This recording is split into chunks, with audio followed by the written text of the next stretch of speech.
Shutdown demo tolak kenaikan bahan bakar minyak atau BBM, ribuan mahasiswa UIN Araniri berhasil menduduki ruang utama DPR Aceh pada Senin 5 September 2022 siang. Pihaknya menolak kenaikan BBM bersubsidi dan non-subsidi yang baru saja dinaikkan oleh pemerintah beberapa hari lalu. Terlihat beberapa mahasiswa sedang berdiskusi dengan polisi yang mengamankan, sementara koordinator lapangan tengah menenangkan mahasiswa lainnya untuk menyampaikan pendapat. Sejumlah anggota DPRA duduk di kursi pimpinan bagian depan ruang DPR Aceh. Hingga berita ini ditayangkan, demonstrasi masih terus berlangsung.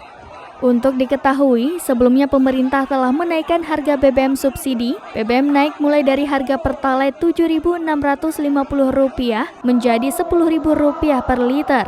Kemudian harga solar subsidi dari Rp5.150 menjadi Rp6.800 per liter. Dan harga Pertamax dari Rp12.500 menjadi Rp14.500 per liter.